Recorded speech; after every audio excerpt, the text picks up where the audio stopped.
10 husband. That number alone should have raised questions, but it wasn't the number that finally caught the attention of a retired insurance investigator named Gerald Marsh. It was the pattern. Each husband had died within 3 years of the wedding. Each death had a reasonable explanation. Each case had been closed, and each time, Helena Reed had walked away with something: a house, a policy payout, a savings account quietly transferred before the ambulance even arrived. Marsh had spent 22 years reviewing accidental death claims. He'd seen fraud before, but this was different. This wasn't one case. This was 10, spread across 4 states, spanning nearly 3 decades, and somehow, not a single investigator had ever connected. The names were different each time she remarried. The counties were different. The causes of death were different. But one detail appeared in every single file. A detail so small, so easy to overlook, that it had been buried in paperwork for 30 years. When Gerald Marsh finally saw it, he sat back in his chair and didn't move for a long time. Because if he was reading it correctly, and he was almost certain he was, then Helena Reed hadn't just been unlucky. Gerald Marsh hadn't intended to find anything. He was reviewing a routine backlog of lapse claims, the kind of administrative work most investigators delegate to junior staff. The file came from a small county in rural Ohio. A man named Patrick Aldrin, 61 years old, married 14 months, died from what the coroner listed as acute cardiac event. Marsh almost skipped it. Then he noticed the beneficiary name, Helena Reed. He'd seen that name once before, in a file from western Pennsylvania 4 years earlier. Different husband, different county, same beneficiary name. He pulled the Pennsylvania file. Then he started searching.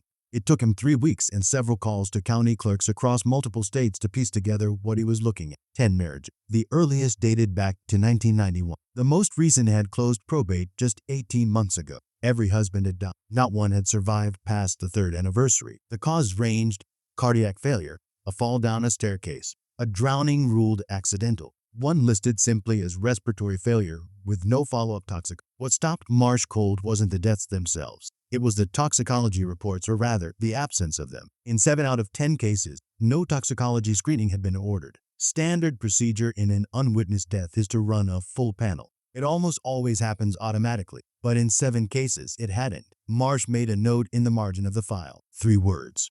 Who signed off? The question of who signed off led Marsh to a name he hadn't expected: Dr. Raymond Cobble, a county coroner based out of Ellsworth, Ohio. His signature appeared on 3 of the 10 death certificates. 3 different husbands, 3 different years, all ruled natural or accidental, none with toxicology. Marsh contacted the county medical examiner's office directly. He was told Dr. Cobble had retired in 2019. He was told the records were archived. He was told that any inquiry would need to go through a formal record. Marsh filed the request. Then he started looking into Cobble himself. What he found was unremarkable at first.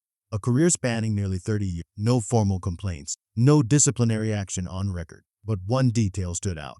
In 2004, Cobble had co-signed a petition opposing mandatory toxicology screening in unwitnessed rural deaths. His argument, submitted to the state medical board, was that the cost was prohibitive for smaller counties. The petition failed, but the cases in his jurisdiction told a different story. Screening rates in Ellsworth County were among the lowest in the state. Consistently, year after year, Marsh brought his findings to a former colleague, a fraud analyst named Dennis Farrow. Farrow reviewed the files overnight. By morning, he had circled something Marsh had missed entirely. 2 of the 10 husbands had used the same small-town attorney to draft their wills. Both wills had been amended within 60 days of the wedding. Both had been witnessed by the same notary. Farrow set down his pen and looked across the table. "This isn't a pattern," he said quietly. "This is infrastructure." The attorney's name was Victor Tully. He operated out of a small practice in Millersburg, Ohio, a town of roughly 3,000 people. Nothing about his office suggested anything unusual. Estate planning, probate, the occasional property dispute. But when Marsh pulled Tully's client records through a civil court database, something didn't add up. Tully had handled the estates of both deceased husbands. He had also filed the probate paperwork in both cases, quickly, cleanly, with no contested claims. Marsh requested the original document. Both had been filed correctly. Both were legally sound. But both had been amended using identical, not similar language. Identical, word for word, clause for clause, as though they had been generated from the same template. Marsh brought this to Dennis Farrow, who took the documents to a forensic document examiner named Robert Gaines. Gaines had spent 15 years analyzing disputed legal paperwork for federal civil cases. He looked at the 2 wills for less than an hour. Then he told them something that reframed everything. The formatting, font spacing, and margin alignment across both documents were consistent with a single source file, a master template that had been lightly edited between uses. Someone had a system, not a crude one, a careful, practiced, legally defensible system. Marsh pulled Tully's disciplinary history with the state bar. Clean record. No complaints. Licensed for 27 years. Then Farrow found something buried in a county property in. Victor Tully had purchased a riverside property in 2006. The seller was listed as an estate trust. The trust had been opened 6 weeks after one of the husbands died. Tully had bought land from a dead man's estate, an estate he had personally administered. Marsh took everything to a state-level fraud investigator named Agent Calvin Pruitt. Pruitt had worked financial crime for 11 years. He reviewed the files in a single sitting. When he looked up, his expression hadn't changed, but his voice had dropped slightly. "We need to talk to Tully," he said. They brought Victor Tully in for a voluntary interview. He arrived with his own attorney. He answered questions politely, carefully, without hesitation. Too carefully, Pruitt noted out. Tully acknowledged drafting both wills, acknowledged the property, explained it as a fair market transaction, fully disclosed, fully legal. He had documentation for everything. Every question Pruitt asked, Tully had an answer ready, not a rushed answer, not a nervous, a prepared one. Pruitt requested Tully's phone records going back 5 years. Tully consented without objection. That bothered Pruitt more than a refusal would have.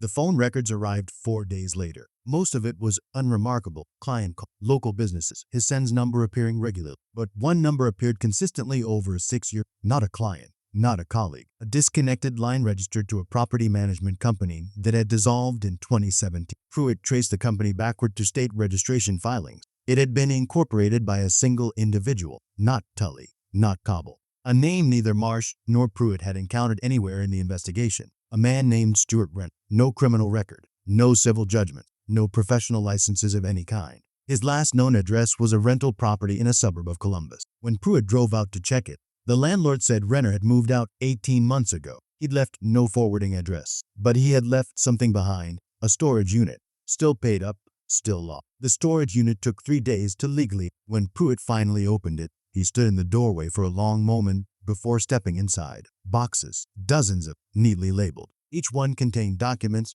marriage certificates, insurance policies, property deeds, medical correspondence. Each box was labeled with a number, 1 through 10. Pruitt pulled on gloves and opened box number 4. Inside was a complete file on a man named Thomas Creed, husband number 4, died 2003, ruled cardiac failure, no toxicology. But tucked beneath the paperwork was something that hadn't appeared in any official record, a handwritten ledger, names, dates, and amounts, payments made and payments received. Cobble's name was in there, so was Tully, and beside each entry, a commission figure, a percentage of each estate payout, quietly distributed after probate closed. Stuart Renner hadn't been a participant. He had been the coordinator, the person who identified targets, managed logistics, and ensured the network held together across county lines and state borders. Helena Reed, it appeared, had not acted alone, or perhaps had not acted at all in the way investigators originally assumed, because box number 1 contained something no one had anticipated. Her own death certificate, dated 2021, filed in a small county in West Virginia under a name nobody had looking for.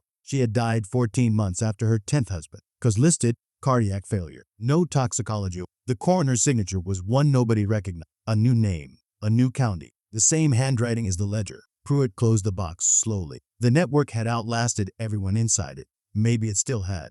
A new moon. If you follow real investigative stories like this, subscribe, there's more.